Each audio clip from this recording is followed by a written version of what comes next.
అందుకే ఇప్పుడు సెంటిమెంట్తో దెబ్బ కొట్టబోతున్నాను.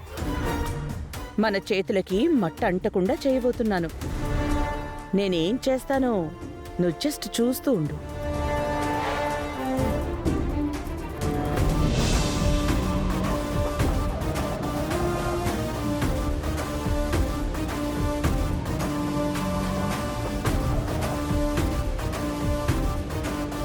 కడుపులో బేబీ కూడా చాలా అబ్నార్మల్గా ఉంది. ఒక రకంగా చెప్పాలి అంటే క్రిటికల్ సిచ్యువేషన్. సిజరిన్ చేసిన తల్లి బిడ్డలో ఒకరు మాత్రమే బతికే ఛాన్స్ ఉంది.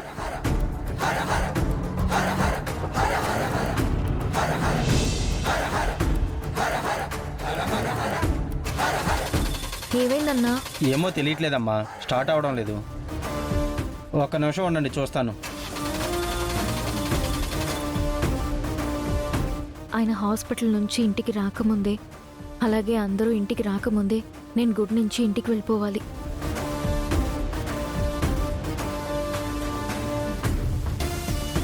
ఏంటమ్మా దిగిపోతున్నావు? ఏం లేదన్నా, పక్కనే ఉంది కదా గుడి, నేను నడుచుకుంటూ వెళ్తానులే. సారీ అమ్మా, ఏమనుకోకు. పర్లేదన్నా.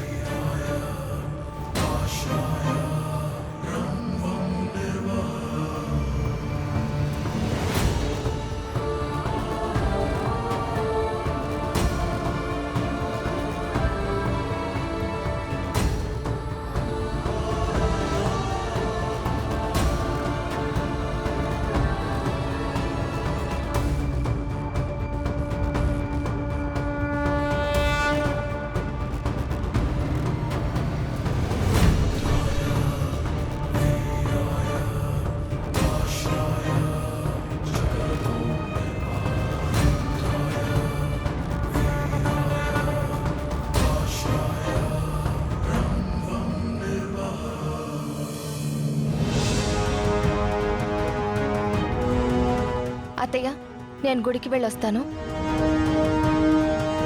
క్షేమంగా వెళ్ళి లాభంగా రా.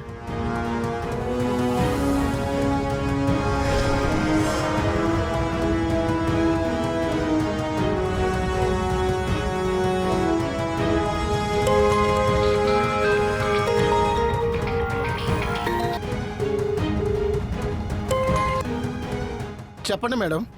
ఇప్పుడే మా కోడలు శివాలయం గుడికి బయలుదేరింది. ఆల్రెడీ నేను ఇందాక చెప్పిన అహల్య అనేది కూడా గుడికి బయలుదేరింది.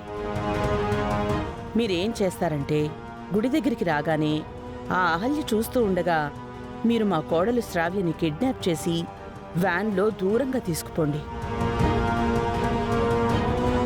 ఆ అహల్య ఖచ్చితంగా మిమ్మల్ని ఆపడానికి ప్రయత్నిస్తుంది.